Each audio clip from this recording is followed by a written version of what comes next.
¿Qué ondas, primos? Primas y primes. Welcome to My Primos My Primos Primo Podcast. Welcome to the My Primos Podcast. My name is Freddie. My name is Kevin Garcia. My name is Elia Maria Matriz. My name is Janavina. This is Chikume, whenever I can make it. My Primos Podcast discusses all things fandom and pop culture, From comic books, Movies? To whatever obsession we have this week. but with a Latine Malatine, perspective. Remember, we're all primos. we're all primes. Primas. Primos. No matter what part of the world we're from.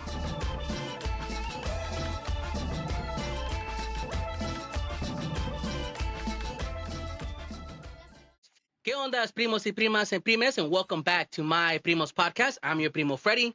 With me tonight, of course, is your primo and mine, Mr. Kevin Garcia.com. Say what's up, Kevin. What's up, Kevin? Kevin, no time for foolishness, no time for filling a need or filling a hole. We have a special guest today, okay?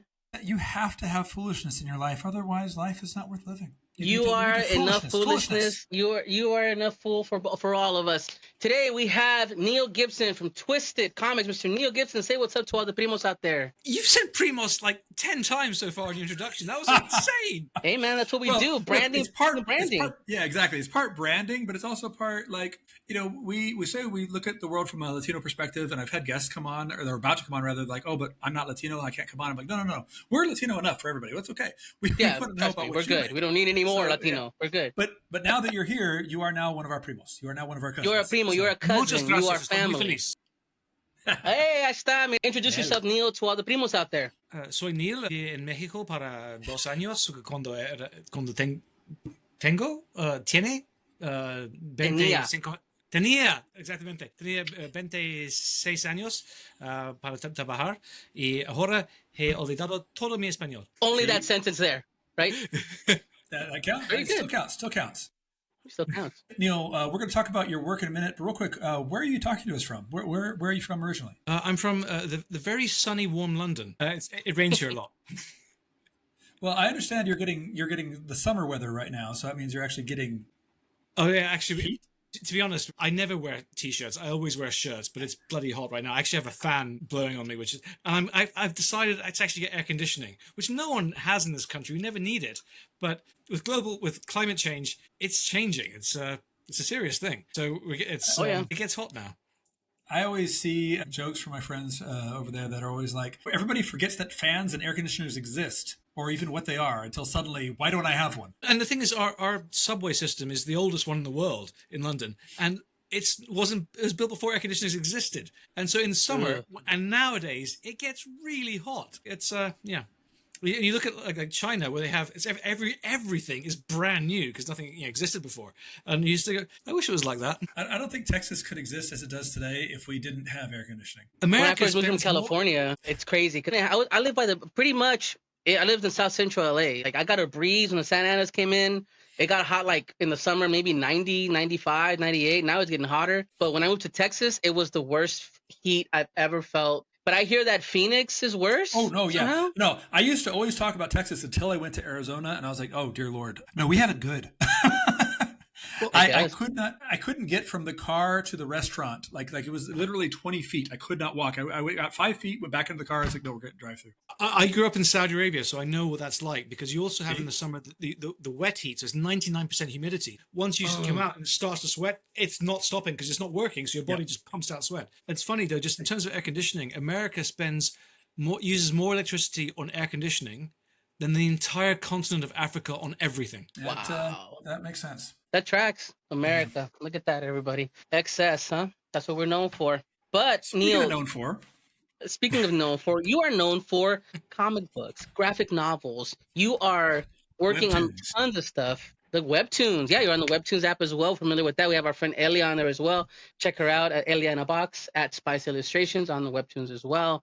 But, Neil, I've been trying to get you to tell the primos a little bit about what your work is, what you're working on. Today, we'll touch on other topics, but I want to just have you take your moment here, talk about who you are and what you're bringing to the table today, and what the primos can get to know about you. Okay, that's actually a very open question. So I'll be honest, I went to boarding school in the UK because I grew up in the Middle East. My parents were working in Saudi Arabia, so they sent me to school in the UK at age 9. So I liked to read comic books, but I got there and they were banned. It was considered not good enough for reading, not proper material. So those are the rules, fine. And I hadn't read one until I got to age 13. I went to new school and I read one because someone else had one.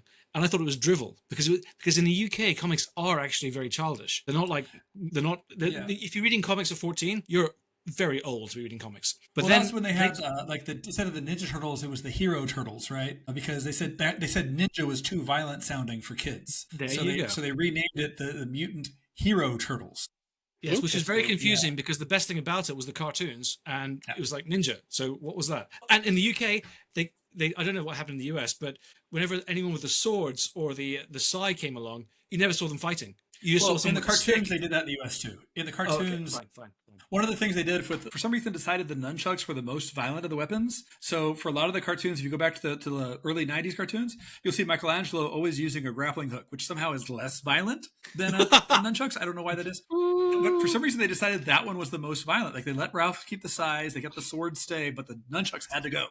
I played a lot of Zelda. That grappling hook can go hard. I'm just saying. Now, of course, Britain does have adult comics. 2000 AD. A lot of stuff came out of there. But as far as like mass consumption, they like. That's the thing. That's the thing. It is niche here. Where America really is the home of real comics, to be honest. Well, now. So I came to comics. Really? Because in the 80s, it was niche too. That's the thing, is that that's when America was first getting comics. Come on, in the 50s and 60s and everything, come on, the comics were massive. No, but you have to understand. Yeah, we're talking that Americana, like that whole like it's a cartoon, yet enough for the teenager to get like, it's like nowadays where they go, hey, I'm between 18 and 35. They're like, okay, fine. We know that 10-year-olds to 13-year-olds are still going to read these books. Let's try to give them a little bit of edge. Yeah. But it's not what it is today, you know? Yeah, because like in the 50s, comic books were actually burnt in the streets in America. Yeah, I know, the 10-cent plague. Exactly. And then in the 60s, you had a kind of a growing resurgence of superheroes and then an alternate underground scene that existed, right? But it wasn't until the 80s that you got really like A, mature comic books, and B, comic book stores where it started to get a little bit less niche and less childish and a little bit more, So it still took time to build up, So what was the comic, Neil, that made you like come back into it? Like, oh shit, like, this is a comic book. Wow. Like, what was that book? Do you remember it? Yeah. It was the Hero Turtles, wasn't it? No, it wasn't. I wish it was. I've actually never read a Ninja Turtles comic, actually, which is surprising. If you see, I don't know, you can see how just how many comics I have. Look at that. That's like Kevin Garcia. Just has books and books and books. Yep. I have some comics with me right now. I just went to a store recently and I picked up some weird indie books from the 80s. What happened was I was backpacking around the world and I was living in Vancouver at the time. And the film X-Men had just come out. And I had a joke my friend was Wolverine. And I walked past a comic book store in Granville Street and I saw a toy doll like of Wolverine, and I thought I'll buy that as a joke present. And I went in there, and at the time, it was very small. It's like I had no money, so of course I don't go buy some tiny thing. So at the time, like it was all British writers. Like it was Alan Moore, Garth Ennis, Neil Gaiman, Warren Ellis. Like they heard my British accent and they assumed I personally knew these people. And I said I've never heard of them. I had never heard of them. I told them that. They said, "But you've read Watchmen, right?" And I said, "Watch what?" And they said, "Stay here." They went to the back of the shop and they got the copy of Watchmen and they said to me with such passion, "Buy this." And see, those are true friends right there. Well, do you know what? It changed my life. I remember actually walking out of the shop thinking, because I had no money, I spent $30 on something I didn't want just because they had such passion. But I read it and my God, it was so intelligent and made you think, and like the visual metaphors, the play on words, the foreshadowing and everything. It was, wow, I've written off an entire medium. This is like someone saying, "Oh, I don't read books," or "I don't watch films," or "I don't listen to radio." It was nonsense, but that's what I did. So now my mission in my life is to get more people reading and creating comics. That's what I want to do. Nice, Neil. What's great about Watchmen is that it has stuff that can only be done as a comic book. Where it goes between the comics to the files to the interviews you couldn't do that in a novel. You couldn't do that in a TV show. What is it about the medium that drew you in? Like, what is it that you wanted to make? Well, it was just that. And like Alan Moore is a genius. Some of his, like he has one book, I can't remember which one it's called right now. Swamp Thing is fucking perfection. Like I love his Swamp Thing. Like Dude. I can't wait till DC goes. He needs to make a Swamp Thing fucking movie. It needs to happen. Like it needs to happen. Captain Britain. They've tried, but they've got to stick to the Alan Moore original, and it's to be DC Black. Sorry, we're getting way off topic here. So what's the question? It's fine. That's what primos do, man. We talk. We just go all over the place. What I was saying was, like, I remember because he plays with the medium. The things you can do in comics you can't do in any other medium. And he had one story where on the comic book, it was all filled tier, it went double page, but I think there were maybe 3, and each one was set in the same apartment building, but 10 years apart. So it was the same characters as they aged. Awesome. And things that happen, sometimes they're falling out the building, and it was, wow, I've never seen this before. And that's great, giving people something they've never seen before. So I remember for the first time I saw this it was in Invincible. The father punches the son and then flies up as the son is flying away and punches him again. And then I saw that for the first time in film in Man of Steel, which I didn't really like, but visually, I'd never seen that before. And that's what's cool. And in comics, you can push the boundaries so many ways that haven't been done in film, in my opinion. You know what's funny is when you mentioned like you didn't really like Man of Steel, but you liked that scene. For years, people tell me they wanted to see like a live action Dragon Ball. And I was like, it's not possible. And then I saw Shaolin Soccer. And I was like, wow, this is what live action Dragon Ball could be. And then they made one and it was crap. I think that they're just, when it comes to that, it's like not being afraid to experiment with the medium, right? Talk about film, right? That overlaps with what we're doing in comics as well, novelizations of things, right? Like hybrids, there's hybrids of comics and novels. Like they're just, okay, this works to a certain degree, right? It's just how you choose to consume it. And if you're open enough, because I'm one of those guys, when I go watch a film, and my wife hates it because I can tell you who the killer is within 15 minutes. Like, okay, it's kind of like happens with me. I'm like, I already know what the twist is. Usual.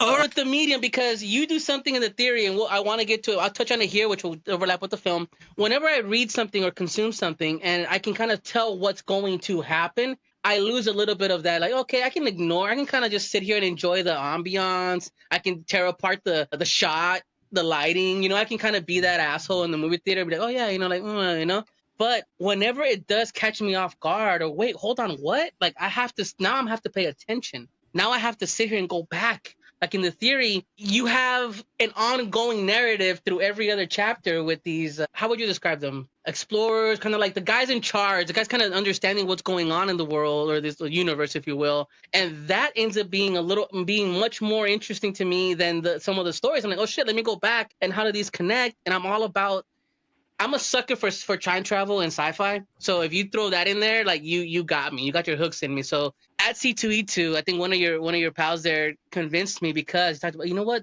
I said, I love time travel. I love this. Okay, the theory is the book for you. And I started going through. When I read it, I devoured it because I had to see what happened in the ending. I'm not going to give it away because you got to go check it out. It is fucking well done, Neil. You got me there. That's why wanted to talk to you, because you're doing something with the medium that it allows an old hand that's just kind of burned through comics like nothing and can kind of see panels and kind of see where a story is going. Most of the time, you don't even have to read the comic book to see what happens because it's a visual medium. But in this case, I had to go back. So I really, really like what you're doing with this. Thank you. Well, Volume 2 is finished, and I'll send you a bonus story if you remind me afterwards. It hasn't been released yet. Hey, cool. Yeah, for sure, man. Let's do it because I love it. I love that stuff. I mean, Kevin, like you've read tons more than I have, right? I mean, what's your take on the experimentation of the medium? Because we're going to kind of touch on that with the new Kickstarter coming out. As of recording today, by the way, we'll touch on that Kickstarter. But what do you think, Kevin? Well, that's what I say. It's not the story itself. It's how you tell it. For example, how people tell me like, oh, I got an idea for a story, but I'm afraid somebody's going to steal it. It's like, well, even if they write a story with that same premise, it's not going to be your story. And then you talk about being able to predict the ending. I don't necessarily find that to be a problem necessarily because I've taught writing and I've been reading literature for years. And it's like, I'm used to that. But how did you get there? That's what's got my attention.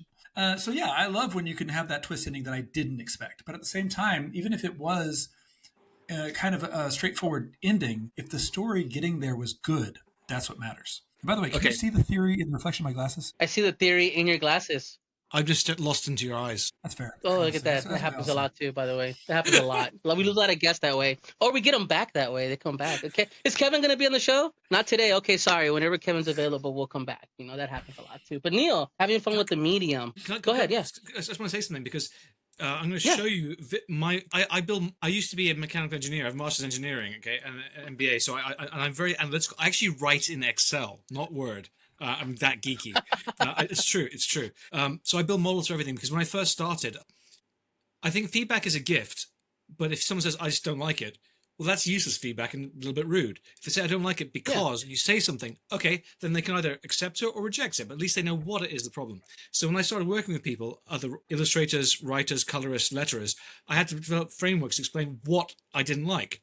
Now, when it comes to writing, I'm just going to, because Kevin has taught writing, so I want to show him my model and how I slightly have a different opinion from him. So this is my model, okay? Now, first thing is the premise for writing. My favorite premise ever was Red Sun. What if Superman had landed 4 hours earlier? Perfect. Okay. It's a very simple premise. Yeah. You would have been a Great, Soviet. great premise. Well known. Yeah. So forget the premise. Then if you imagine you're flicking through TV, ignoring the visuals, like this before Netflix, you're just watching. The first thing you notice is the dialogue. And if the dialogue is stupid or boring, you're going to change channels, right? The next thing you care about is the plot or genre. Oh, it's horror, not interested. It's romantic comedy, I want to watch it. Or it's action, cool, whatever. And then also, is it interesting, the plot? Do I want to find out what happens next? Is it a good story? But what gets people coming back week after week is the characters, okay? Like, fancy that person. That person's so attractive. That person's so interesting. Oh, that's so horrible. I want to know what happened. You get sucked in. And then the last level, this is why people dress up as stormtroopers or the Night's Watch. It's the universe. It's like Avatar. The lore. Exactly. And they just want to know how and some people, I'll come on to I'm jumping ahead of myself. But even if you have all those, you have great dialogue, plot, character, universe. It's like having the best joke in the world. My dad can tell it. My mother can't, right? It doesn't work when she does it. And that is storytelling. And you need to have that as well. Now, Kevin's opinion is that storytelling is the most important, okay? But the thing is, people are different. Some people just go, oh, it's set in the Wild West, I'm in. Oh, it's set in outer space, I want to watch it. Other people go, oh, Spider-Man's in it, Wolverine's in it, I want to watch that. Oh, it's a rom-com, it's fantasy, I want to watch. I don't want to watch anything else. And some people just care about witty, snark dialogue like Aaron Sorkin. And some people just care about, oh, that director's done it, I don't care what it is, I'll watch the director because I know it's going to be told well. That's fair enough. I've been burned. I like it. I can't disagree with any of that. I think it's cool. It is cool. I didn't think about that. You know what? That's a great way to look at it, especially when you're trying to. Because I get people that are creators asking, "Hey, you know what? Like those questions, right? You know, hey, you know, what's your method? What's this? What's that?" But that being explained that way, it opens it up to where any method is your method. You know, it's just how you do it. So I think it's cool. I think it's a pretty cool variant of what we think is the method to write these stories. You rank all of those categories on a scale of -1 for bad, 0 for average, 1 for good, and 2 for excellent. Now, if you take Game of Thrones, one of my favorite TV shows, the early seasons, excellent dialogue. Like, you can put it on your T-shirt. I drink and I know things. Winter is coming. You know, it's brilliant dialogue, right? The next is the plot. Phenomenal plot. The story is like, wow, what's going to happen next? The characters, so many, so diverse, so interesting, so complex. And the lore, the universe, the backstory, he's thought it all through. Genius. And they did a great job telling it on the TV show. They did a great job. So I rank that 10 out of 10. Now, the best I've ever done is 5 out of 10, if I'm honest, in my opinion.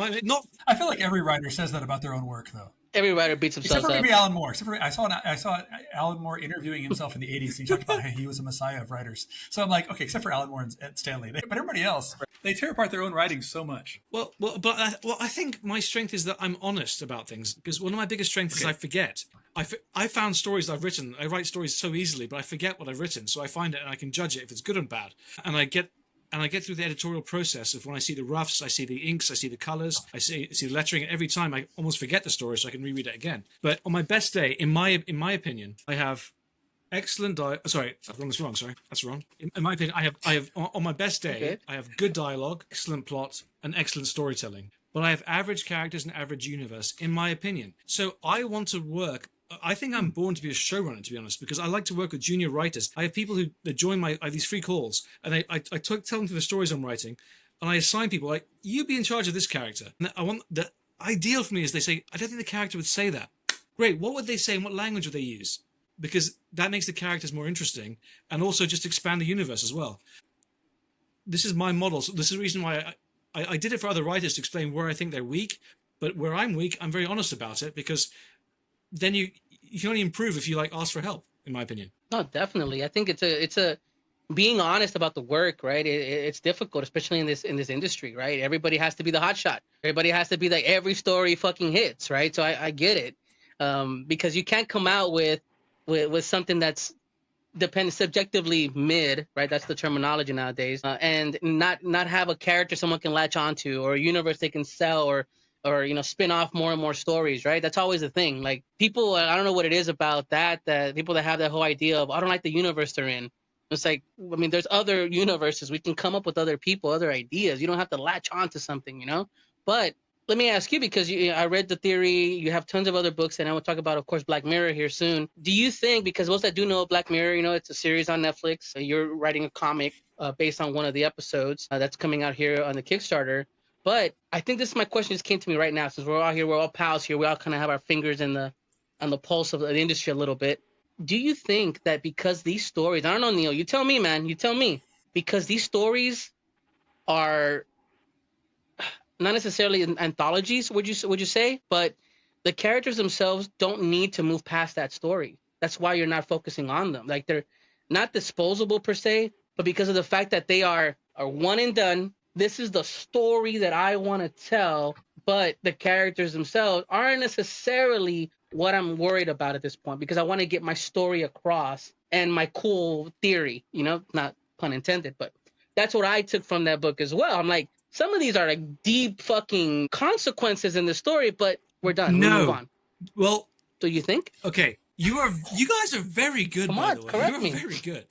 But it's not quite that, because Sometimes. The Theory and Twisted Dark are pseudo anthologies. They're not anthologies. The end of every story says to be continued. So Twisted Dark, there's going to be 16 volumes minimum of that. I have 120. I have a giant matrix which has 120 characters along the top. Then all the stories that feature them, so you can see how they all interact with each other. You think the stories? What I want to do is, because when I was a kid, I used to love science fiction stories in particular, but I love short stories because I love stories that made me think. My aim with all my stories is to entertain, educate, surprise, and leave you thinking. I used to love writing science fiction stories when I'd suddenly pause the book just to think about the concepts there. And that's why, like Isaac Asimov, he did the Foundation series, which is great, but I think his short stories are better because every story, bam, concept, bam, bam, bam. And that's what I like. So what I'm trying to do with The Theory and Twisted Dark, and later Twisted Fantasy, is every story on its own stands alone. However, if you have time and you read through all the volumes, you see the same characters coming back and you realize, oh, this is all a giant story. It all ties together and it affects each other. So I've had people who've read 8 volumes of Twisted Dark 10 times because they see the connections more each time. This reminds me of 2 separate things. One is Stephen King books. They're all in their own little universe, but then, the Gunslinger comes along and you're like, oh, wait, it's all one, Dark Tower, rather. It's all one giant connected universe, which is kind of cool. I love that idea of this like hidden lore that you didn't know was there.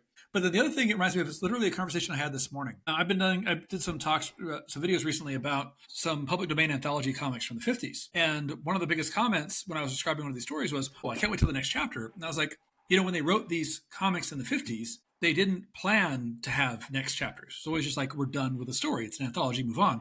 But from a modern perspective, we want that lore. We want that connection. We want that, like, what's the next step? What's going to happen after this? And I love the idea that as a writer, you're still essentially doing anthology stories, but that you can still tie them all together to a bigger narrative. And I love that. You should see how geeky I am about this because, like, just because tying it all together, I use Asana to. So I have for Twisted Dark, like the first season of the TV show, because I was in talks with producers, just how every story ties together. And so with Twisted Dark, especially with new technology, so people can read it digitally, they can read it in any order they want, because every story should stand alone on its own and be enjoyable. But I want people to have if you go back 20 years ago, every video game was linear. And now you have these games that are open world. You can do the main mission or side missions. And I want to have the same experience for the first time in storytelling. People can start with the story and they can read the recommended next one, or go, actually, I like this character. So every you can read it like by recommended order or by length of story. So I've got a train to catch in 20 minutes. I read a 10-minute story, or I read the highest rated one. I'll read a story just featuring this character. All the stories featuring that character just pop up. So you can read it everyone has their own path into it, or just I want to read this thread. The technology exists. I have enough content. I can get something that, like playing with the medium, giving people something they've never experienced before, and that's what I'm really excited about. We talk about the medium, right? Because we've had guests on here as well that talk about like the medium as being digital only, for example, right? And how you get to play with, we would think, an unlimited, the bandwidth, right, Kevin? That was a conversation we had. We had the writer of the Avengers Academy on the show. Yeah. And he talked about how he's basically saying that as you could scroll the story, he wanted to write the story so that you could just keep scrolling it. And that was the idea. That was the idea, to keep scrolling the story. But there is a finite amount of space apparently on the web that you can do that, which is funny to us because we're like, wow, we don't even think that far out with the technology, like you said, so embedded To us, technology is infinite, right? There's no stopping it. How many pages do you want? 1,000,000? I can write them all. But the fact that they're still encapsulated and they're still able to play with it, and you're doing so too with webtoons, right? And also digital formats, like that allows you to play around with it, how it jumps around, because webtoons is that way where we've had the writer of the Kismet. She has a huge following for that story, and she would say that when she writes the stories, how it's a great experience. Instead of the pages moving left to right or right to left, now we're moving up and down, and even the images shift around, and you can carry things over. It's like, wow, that's a really cool method to keep everybody following that aforementioned thread, right? So that's cool, man. It's cool. So I have one story where this that's a spoiler. I don't care. It hasn't been released yet. But she's basically she can't be harmed, and she doesn't age. And her husband loves her, but he's insecure because he's aging and she's gorgeous, and she's already out of his league. And there's some other other powered being who's like jealous and like makes some comment, and he's thinking, is she gonna leave me? And they have this real heart to heart, and you are my world. And but sometimes I get angry. Well, why don't you hit me? He's like, what? You can't hurt me. And he said, seriously, take a chair. And they're quite wealthy. And he takes a chair and he hits her, and she just laughs, and he starts laughing. So he starts like that, and they say, "Why don't you shoot me?" And says, what? That's okay. And they shoots her, and she laughs, and then she try it again, and then she hears like several bangs, but doesn't get hit, because some policemen were walking by and they saw him with a gun to her, and they shot him, and this is her husband that she loves more than anything. Yes. And she's there, and then she just eviscerates the policeman just out of rage, because like this is her life, and she takes this experimental. This is the dark sort of shit I write, by the way, guys. I don't know if I can swear. Okay.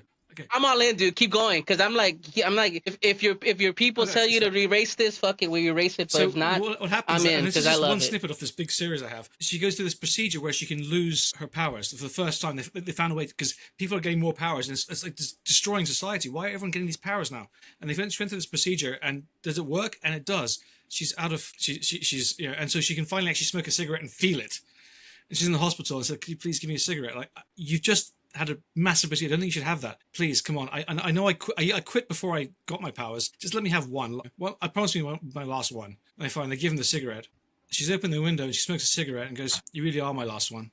And she throws it. Now, how it will work in the book is different from how it will work in webtoons or Infinite Scroll. Because in Infinite Scroll, you'll see the cigarette fall, and it falls a long, long, long time. And when you get to the bottom, it's her who's fallen, not the cigarette, because now she can die. But that's the difference between the version for the digital versus the print. Because in the print, I just have it long on the page, a long panel.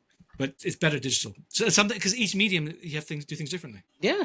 Well, on the note of mediums and going back and forth, digital technology. Yes, that's why we're here. So I should probably promote the big title. This is something that was. So we're here. Because this is a ridiculously popular show on Netflix, right? And we're talking about making it into a graphic novel. What is it that you're doing, and how does it come about? I've been a fan of the series for years. I think it's brilliant. And we sent in a pitch at just the right time to the right person, and it helped that a lot of critics have compared my work to Tales of Unexpected, Twilight Zone, and Black Mirror, and Stephen King. Those are the four references I get a lot. And so they saw the references, they read my book, they read half of the theory and thought, actually, yeah, this is the guy I want to make it. So I was very lucky to get it. I'm very grateful. But I really want to take the essence of the story but adapt it for the medium that is my favorite medium, which is comic books. So if you've seen USS Callister, at the start of it, it's an homage to Star Trek. Well, the creator never says that publicly, but it is. Everyone knows that, all right? I mean, yeah. It's an homage show to from the 60s. Sort of that's space Star anyway. traveling Western show from the 60s. Anyway. No. But see, that's the thing. Is like, you aren't the creator, and I think you can say that it's inspired. But the thing is, what inspired you to want to make it into a comic book? You wanted to make it into your favorite medium. What could you do with it as a comic book that would make it so special? I just think my speciality is comic books, and this is a material that I love, and I want to adapt it. So, as an example of how I adapted it, if you take the actual lettering we used for the start of the comic book was the lettering that was used in the 1960s comic book Star Trek. Only we put it lowercase. Except for Captain Daly, who walks in. His is all uppercase, all caps lock. Because he's in control, he's in power in his world. And the art we used, because this was the 60s, Star Trek, Jack Kirby's artwork. It looks like Jack Kirby. Yeah. But when you get to the real As an world, inspiration, the yeah. art style changes, but I use the same artist so that it's still similar, and the coloring totally changes. It's a lot less, 4-color coloring, and a lot darker. See, that's a perfect example of something you can do with comics that you could not do with Exactly. TV beyond Each just medium making has its own black and white or advantages something. and disadvantages. Exactly. And I know this medium. So, and also what I did in the real world with the lettering was everything. I didn't like having it lowercase. I know it's a trend now, people do that, but I prefer the old style, all capitalized. I personally. Classic stuff. But we thought about yeah. having lowercase, everyone else capitalized, but it seemed too jarring, in my opinion. So we had it all capitalized, but except his was one font size smaller, which is not very noticeable, but it is there. So he literally has a smaller voice than everyone else in the real world. And I have loads of things like that, which I've done throughout the comic, which hardcore comic readers will notice, but most people won't. And that's what's cool, because you just want to just experience it as you experience it rather than thinking it through.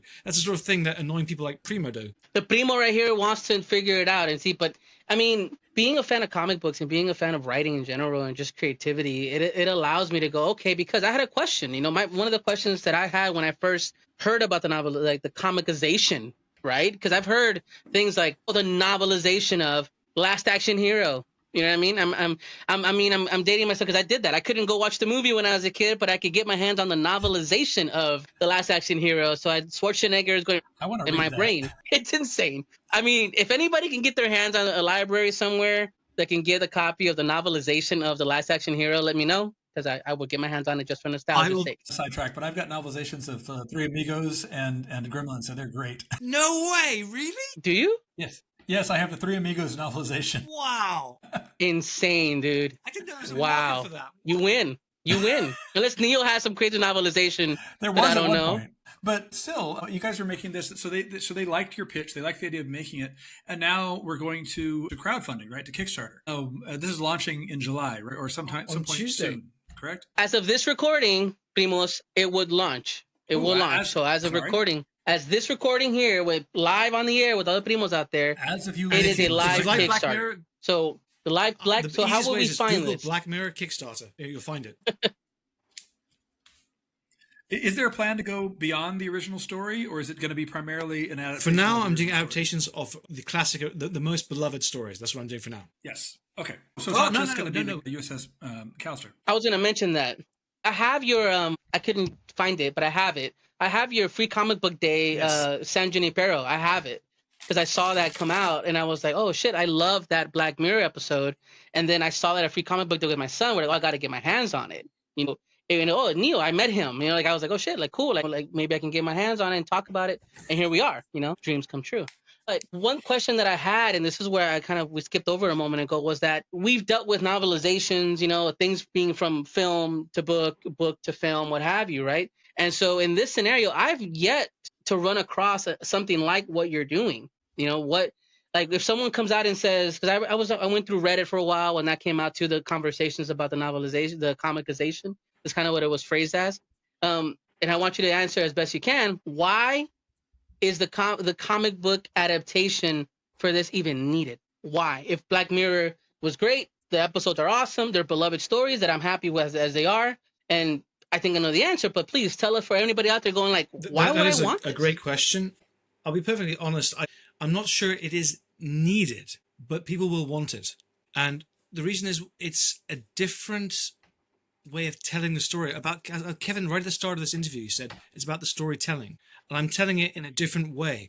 Yeah. Another thing about it is some people find Black Mirror too intense. So I know people who don't like horror films at all, but they like the book. So sorry, I'm all about that horror business. I love it. Now because I like horror, but there's certain things when it's just like depression on top of depression, and I'm like, there's only so much I can take. And I'm going to be honest, a lot of Black Mirror is like that for me. Not all of it. Like I loved the Callister episode, but like some of it is just a bit much for me. And I'll be honest, as a comic book, it's kind of like the difference of being locked in a movie theater versus watching it at home. As a comic book, it's exactly it. So for some people, it's intensity. Like, so I saw in Houston The Ring with friends in the daytime. If I saw that in the countryside in England at night on my own, I would have died. It was terrifying. So,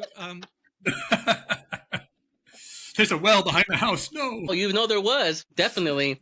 No, but that's what I'm getting to. We talked about this whole conversation, right? This whole conversation has been about the medium, right? Telling stories and the mediums we use, and how one can tend to get a little bit bored with a certain way things are told to them or shown to you, right? We've talked about it here on the show in the past. Not a lot of us are fans of the binge model, right? Here's all 50 episodes now. Go Again, nuts. me. I'm not a fan of the binge model. It depends for me, like you said, right? It's subjective. Like there's some times where I'm okay getting teased out a week or two for the next episode. You know what? Great. I can talk about it with my friends. We can geek out about it. And for me, the fact that the Black Mirror episodes that I've enjoyed are hopefully what we'll get to see in a physical medium, because it kind of goes against the whole technology taking over the Black Mirror, right? So that now we have the physical book that I can hold on to and I kind of have a piece of it, you know? I'm kind of fighting the machine in a way. I don't read digitally. I mean, that's how I look at it. I get enough screen time every day working on my. So I want to have a physical copy, right? That's why I'm currently reading this right now. I want to have a physical book, and also just the tactile nature of it. It's just different. Having said that, no, I'm not allowed to say it, but there could be something. There's something that we may be. Okay. Okay, we can wait. We don't have to say a thing. But the goal is to have more at some point somehow. Right? There'll be something more down the line, possibly. If the stars align and we're allowed to do it, we have a prototype for something that's never been done before, technology-wise, to experience comic book. But I cannot say it because I don't own this, and they may say no. Because you have to bear in mind, this is a massive brand, and they can make money doing things elsewhere. They have to do what's right for them. So we'll see what the mirror holds in the future. I like what you did there with the mirror. We'll never know. We'll never know. Let's take the mirror hold. Let's take a quick break, Primos. Let's take a breath here. Let's enjoy some music from Sin Color. We'll come right back and wrap up with Neil, and of course, geek out about Medium, comic books, and everything in between. Be right back. So.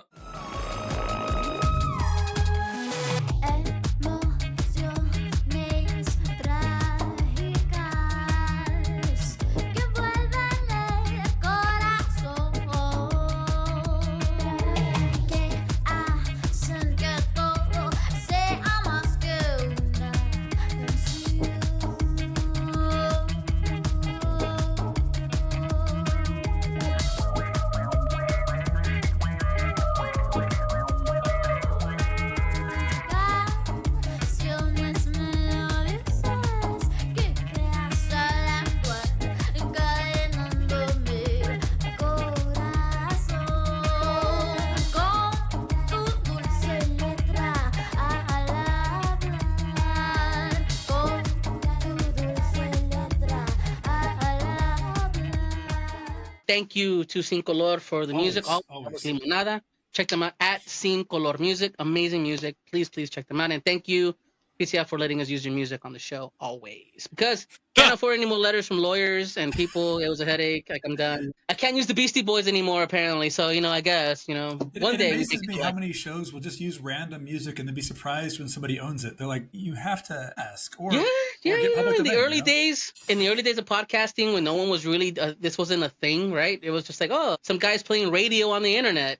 Like, no one really cared. But then when I started getting, like, no lie, I got 4 to 5 different yellow envelopes saying, like, cease and desist using our music from different artists and companies. And I was like, oh, you know what? Somebody's listening. Somebody's listening. Well, look, we were talking about... Yeah, go ahead, Kevin. We were talking about mediums and changing it back and forth, and I don't know if you know never heard of literature at all. Never heard of it. I'm a big fan. I love Neil's response. Like, he almost spat out his wine. He's like, "What?" If I asked you a split second later, it would have been an actual split take. No, but you think I take wine out of a glass this size? Sure. Hey, man, whatever you do over there.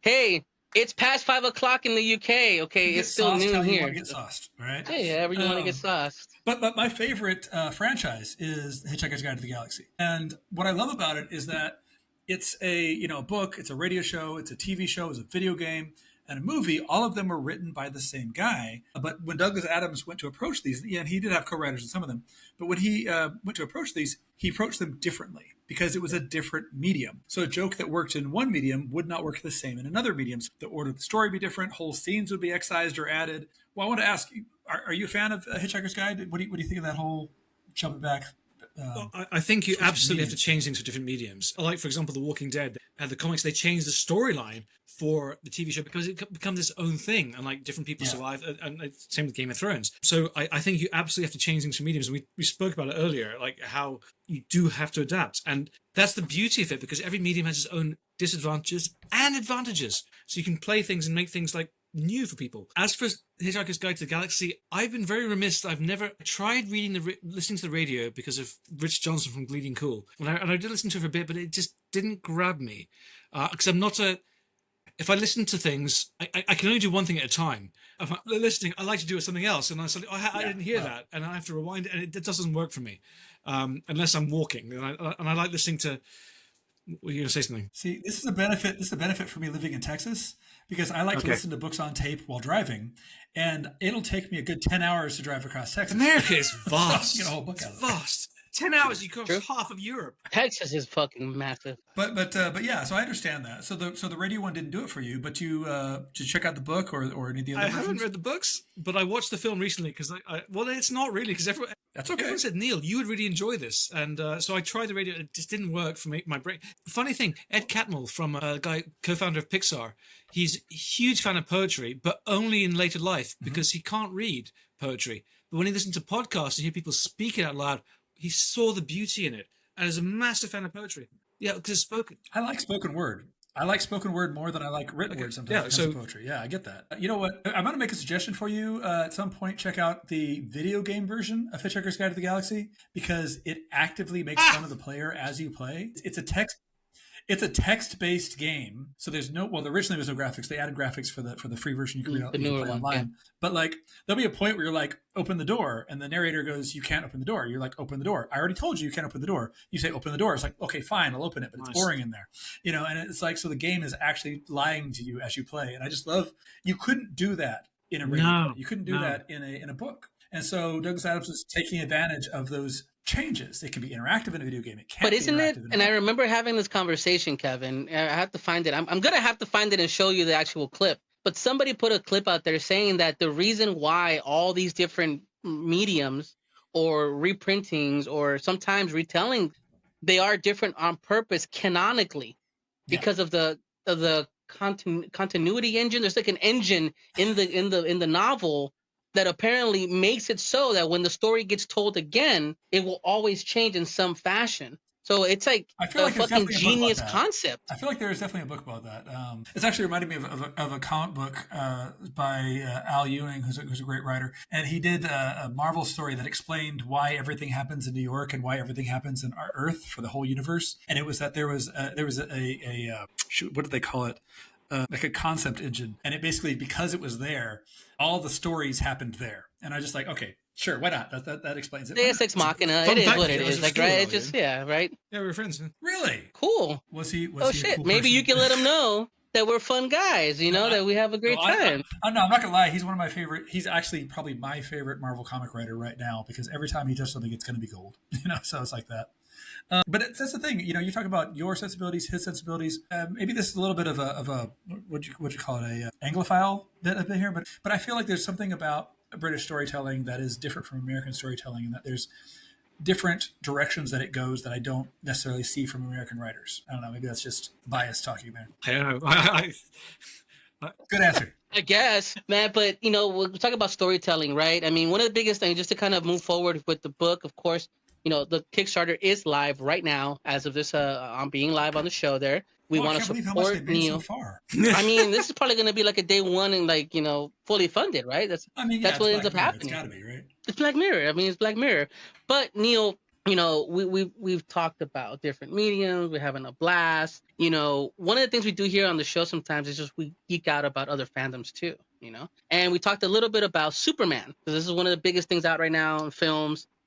You said you watched it as well. Kevin has, and I have as well. And I'll just come out and say it. I don't know if it's a hot take or not, but I don't think it's the second coming of Jesus, like a lot of people are saying out there. I think it's a great film. I think it's awesome. If I had to put a number on it, because we usually don't, but I'd give it like an 8 out of 10 if we had to. I think it's solid. I love how they made flying fun. Mm-hmm. Like flying felt fun in that movie, and I love that we saw Superman get hurt. I love like a lot of these like grounded things, and I love the idea of this is, and Kevin, you because you're the Marvel guy, that this is like their Iron Man. This is their like coming moment to move out and start, and I think it's awesome. What about you, Kevin? I'm gonna say something else controversial. I think that, if I'm going to put a number on it, I'm going to say that this is the most Superman a movie has been, even beyond the Christopher Reeve one. Because don't get me wrong, the Christopher Reeve one as a movie is probably a better movie, especially the first 2/3 of it, which are really good. And the last third goes off the rails, because that's when the studio fired the director halfway through the movie and stuff like that. But as a movie, it's a better movie. But as a Superman, this is the most Superman. For years, people would ask me what my favorite Superman movie was, and I would tell them Captain America: The First Avenger. Man of Steel. Because Captain America: The First Avenger, the way Steve Rogers acts, throwing himself on the grenade and stuff, that's Superman. That's the personality that I want from Superman. And this is that Superman. So whether it's the best superhero movie ever, I don't know. But in terms of Superman, it's now my favorite. Plus, we get the dog, we get the robots, we get the silly that has been left out of all the other movies because people thought it was too silly. Okay. I love the silly. Neil, did you and your family love the silly? Well, we watched it, and my wife, my son fell asleep. He's 6 during it.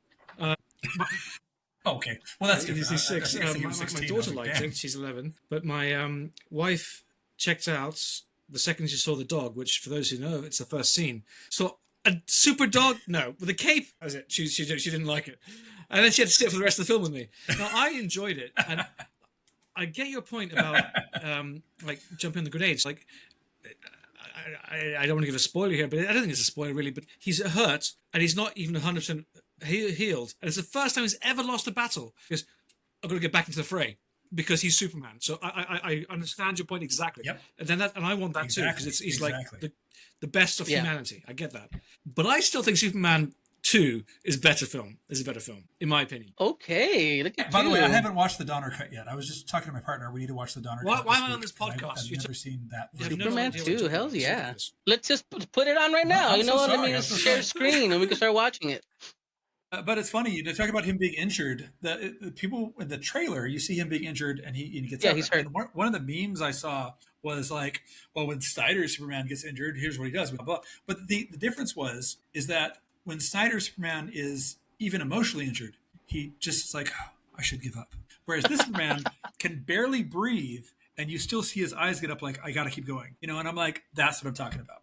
The idea that he just, nothing is going to make him stop when there's no reason. Okay, I had an argument with someone about this. You're right. I agree with you 100%. There was a scene where, in a comic book, which I didn't like, where Superman, he hears like a problem happening, and he just takes a second to sit down, and then he goes at super speed to go and solve it because he has to work all the time because the problem's always right. So he just wants a second for himself.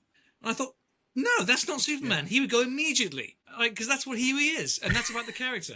And maybe like my interpretation is not correct because each writer has a different interpretation.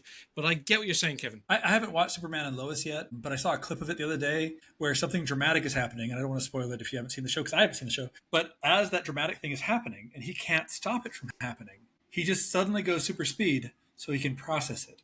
And so the rest of the world is moving very slow, and he's just like, well, it's going to happen. And I just love the idea that he can take that moment for himself in what is to everyone else half a second. And I love that idea of, he still took a moment, but not in a way that put anyone else in danger. Now, because now... Yeah, I love that. Getting into the aspect. weeds. Okay, because that's good storytelling. It's something I hadn't thought of. It's something new. It's like great. It's just taking the time to think about stuff. But that's a problem I had with the film, which is why I don't think it's as good as the second film, Superman 2. When the guy Lex Luthor is giving commands, 47A, blah blah blah blah blah blah blah. He can go like the Flash. They can fight so fast, and so it did not make sense to me. Yes, I had that same thought. Yeah, but I can't do that. Yeah, I was I guess he's tired. He's hurt. I did have that he's hurt. You're like he's got slowed down. Like he's hurt, so he's not 100%. Okay. I'm trying to. My brother asked me that same question. The argument I made back to him was, yes, Lex is giving the guy commands, but the guy still has Superman's strength and speed. So even if he's not going to switch tactics till Lex tells him to, if Superman so much as tries to get out of the way, the guy is there to catch him because he is going at his strength and speed. So I'm like, Okay, fine. It's a good Sorry. scene. Go ahead, Primo. I'm sorry. I mean, no, you're fine. No, You're fine. I mean, you're this the is guest. what it is, right? You're the guest. You can talk over me. Trust me. I get it all the time from this guy, and I get it from Chikume doing hard sniffs. But if you've never, when one day you'll get Chikume on here, the ghost of Chikume, like every 15 minutes you'll hear. So trust me, like if I get a big sniff every 15 minutes, I'm fine. If that's not going on, I'm okay. But what I'm getting at with Superman in the film, what I get, there it is. I'm haunted. He heard me. I summoned him. What they did was that they humanized him because they humanized him because I think my son was like, he's 15 and he's not a super. I've talked about this before. He loves to draw. He loves to write, but he's not a comic book fan of these films, right? He's not. He's like he loves. Maybe he has the engineering bug in him too. He loves structure. He loves the idea of how things are gonna go. But at the end of the day, he also loves B horror and all that. Whatever. Point is, he goes, they humanize him just enough. Agreed. Just enough. And I was like, oh, they humanize him. He goes, no, just enough. Because if they humanize him too much, at this point, we're watching Batman. Yeah. Batman has the resources and the strength and the know-how to get out of situations. He goes, that's what makes him that much of a difference. It's just enough to keep me believing that he is that super of a man, enough to be hurt and enough to want to come back as an underdog. And I was like, damn. You know what I like about that? With Batman, it's about making him seem like a little bit more than human. And with Superman, it's about making him seem a little bit more human. And I feel like, that works. You guys are good. Good film. Go check it out, Primos, if you haven't checked it out. Definitely. Sometimes. Okay, you guys are good. One thing I would say is that going back to the super speed thing he has, I think in that fight scene, he should have said like 47B, whatever, and then it's just super fast. And then have another one, so then you can actually see that they're actually moving super speed. So then the Dragon Ball of it, just slow it down. Dragon Ball, so we can see it's happening. Because like in Dragon Ball, the fights technically take place in a minute, but it takes 3 episodes. Well, that's just Japanese storytelling for you. I mean, all manga can be cut in half, in my opinion. Yeah, it's true. It's pageantry as well. You know what I mean? Like it's Superman, right? Like that's the whole thing. Like why people rally behind this, and that just could be a whole nother podcast, which I'm not going to drag us down that hole. But we're not doing a whole spoiler review of Superman, although we could. No, we're not. No, we could. We will, maybe. We'll see. I think we should rank the Superman movies at some point because the internet loves ranking things. I may not be ready for my Marvel ranking yet. Do it. And by the way, I'm a fan of 4. I'll write mine down. We do it now? All right, let's do it now. Hold on, let me get the Superman list. Hold on, let's. All right, I'm going to go through it. You write yours down. Okay, so I'm going to go to the new Superman, and then I'm going to go to the first Christopher Reeve, and then 2. I want to give 4 credit. All right, everybody hates on 4, but the thing about 4 is it was fun. Like it was silly, it was fun, it was comic booky. For me, the second worst Superman movie is Man of Steel, and the worst Superman movie is Superman Returns. And then people ask, but in Man of Steel, Kent tells Superman that he should let people die. And so you know what? Pa Kent being a flawed human being is fine. It's not great, but it's fine. But in Superman Returns, he's guilty of assault. Lois Lane had a baby, and she doesn't know how she got pregnant. That's messed up. According to the director, it's because it's a sequel to Superman 2 where he super kissed her and she forgot. No, that's still assault, even if she doesn't remember consenting. You know what I mean? So I'm like, dude, nope. Come on. I mean, are we reaching at that point? I mean, I don't know. I will rank Superman versus the Mole Men above all the Snyder movies and that one. And yes, I'm counting. Okay, I will. I mean, there's what's this? 3, 6. Okay, wait. So there's 12 of these movies. Okay, so let's say a man and a woman are boyfriend, girlfriend, husband and wife. Let's say, for example. Okay, they have sex. Okay, she gets pregnant, and then she has an accident, has amnesia. Does that mean the sex was assault? The difference is no, because he consciously did that to her. He essentially roofied her after the fact. Like if he accidentally erased her memory, no, that's 51st date. Oh, so it wasn't a sexual assault. It was the erasing of memory. Then when she got pregnant, he never said, "Oh, by the way, Okay. You actually have a point. You have a point. Okay, literally, hold up. In that movie, Clark goes to her and asks her about Superman. That means he literally would go on a date with her as Superman and then show up the next day as Clark, best friend, and be like, "So tell me about your date." That's in a lot of countries is prosecutable. So I mean, didn't Sinatra go to jail for seducing women too? I mean, that's a thing. Probably. I mean, I think he literally did. Do you know what? Anyway, do you know what really annoys me right now? It's Kevin. because he's got Kevin Garcia, because he actually Kevin makes Garcia. a valid point, and I don't like that. Yes, right. Yeah, no. There's a reason I it. don't like Superman Returns, and the fact that we find out later in real life that the director is a creep. Well, that's Yeah, that's the whole thing with Justice League. Oh, hey, we'll moving on. Moving on. But if you want my list, Wait. here, I mean, Give me your list. okay, so I mean, I'm gonna go down the ones that matter, but Yeah, we don't have to cover every single one. Just go the ones you count. no, just the ones that count for me. I would say at the here's controversial. I would say the new Superman sits up top. I think it really does hit checks all the boxes for me. It's an enjoyable film. It's popcorny. I don't get any emotional like strings, like I've had in the past with other Marvel movies. I didn't. But that being said, Man of Steel is number 2 for me. I'm a fan of Man of Steel. I'm a fan of Man of Steel. I love the dark tones. I love why people like it. I grittiness. get why people like it. I love the darkness we see in Superman. The parents, the father sacrificing himself for his son. I'm all about that gushiness to it and how dark it gets and how brooding he can be. Like I just fucking love how it's shot, like Zack Snyder.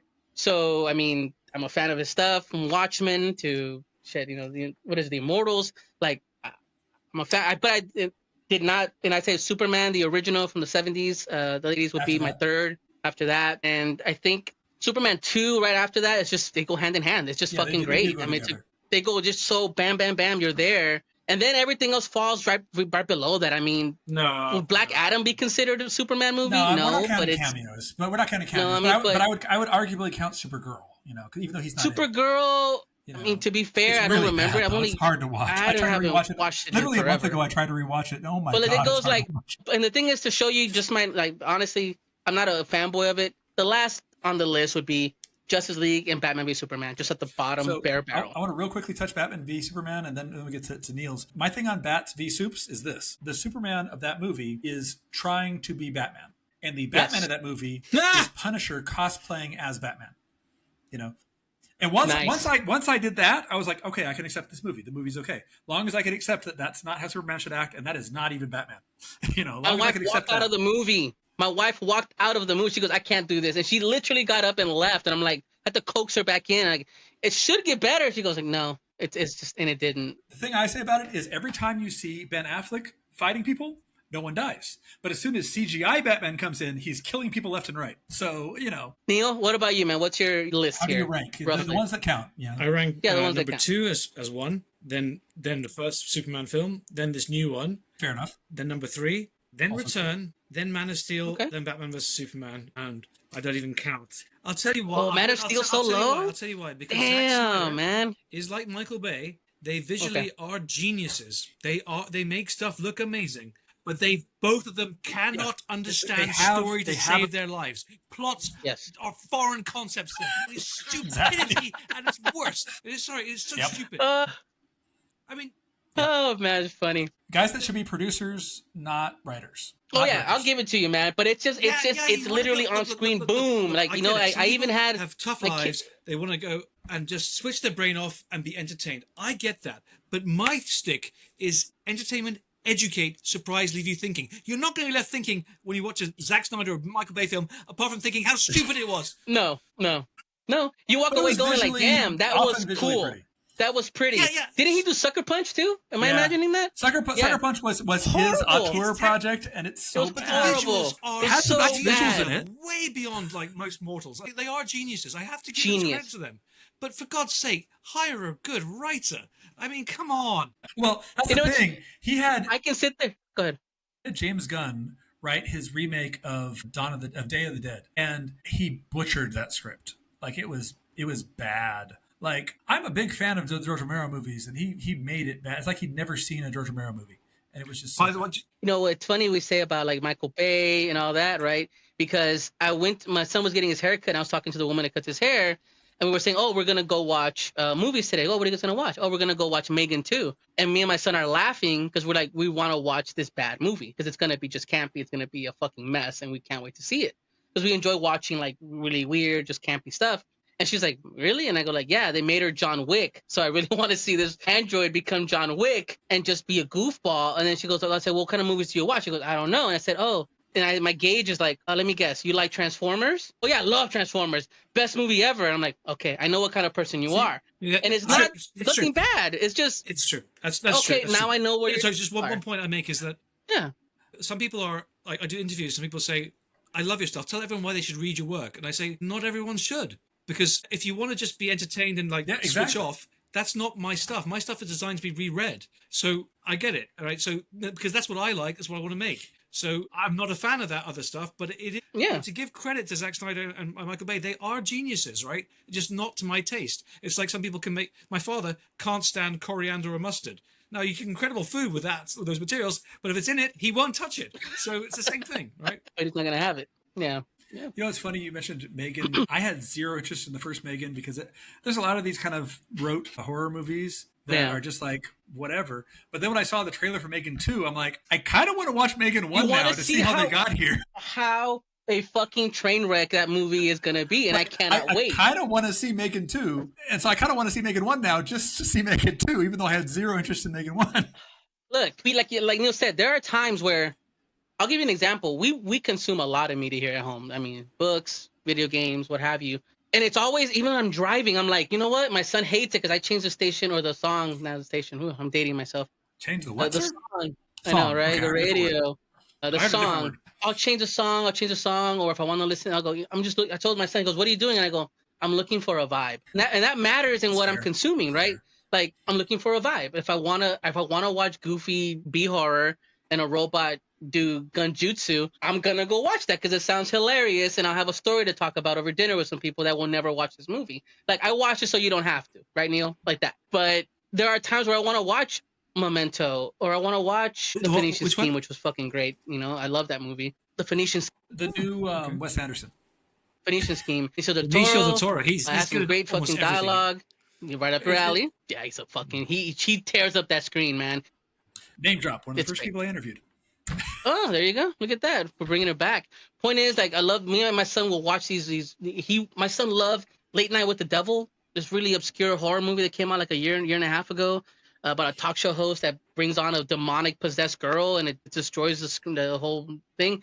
Point is that you have to be in the vibe, right? And like whatever you're into. And I love that we have the opportunity that we have something like Neil's writing, right? We have things that we can reread, that we can go back to, that we can go, dude, did you check this out? So if Kevin reads Theory and then he comes back to me and goes, I love that. Hey, but did you find this out? Did you look that? No, he's the type of guy that would go back. He's the type of guy that will go back and go, yes, I know this. I want to know why. And so that's what I love about your work, Neil. Like you said, it's not for everybody, but it can be, because you can walk into anything in this film. You get something out of it that I won't. You just book something out of it that I won't.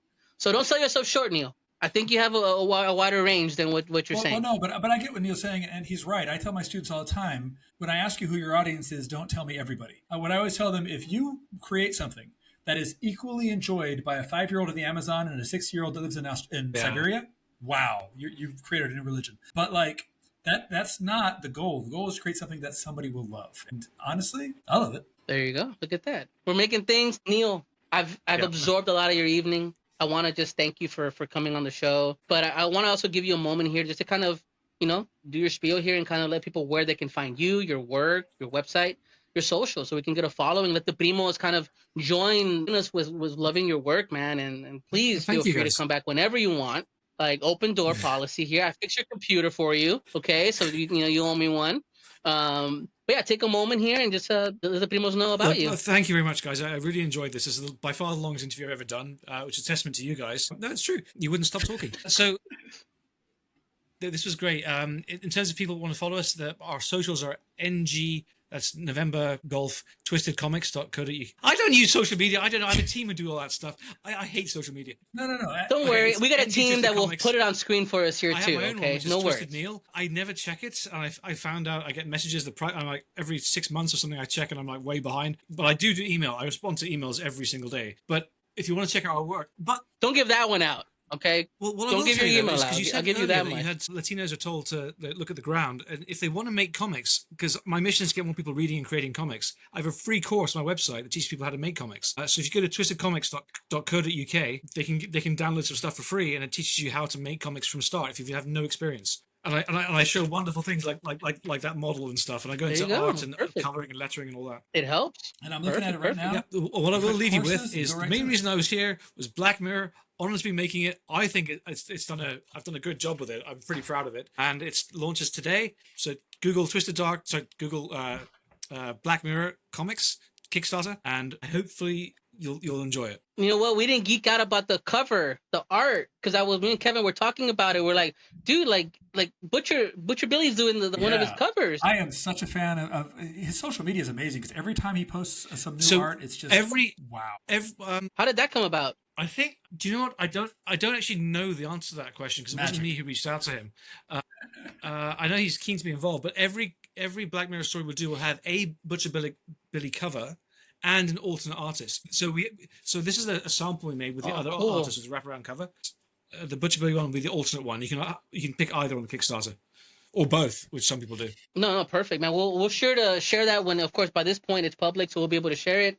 Primos, I want to just thank Neil, first of all. Thanks, man, for taking the time. I know it's later in the UK here. And, of course, Kevin Garcia, as always, a pleasure to have you on. Sometimes. Let's say sometimes. I'm here to be pleasurable. Well, he does fill a hole, everybody. He does fill a need. Well, Neil, I mean, you got to listen to the other show, so, to get the joke there. But, Kevin Garcia always fills that hole, fills that As need. I've been told. Time and time again. Primos, remember, check in on each other, check in with each other. You never know a primo needs you out there. Just check in and chime in with them. And like I always say, no matter where you're from, we're all primos. Right. Till next time. Take care. Cool. That was fun.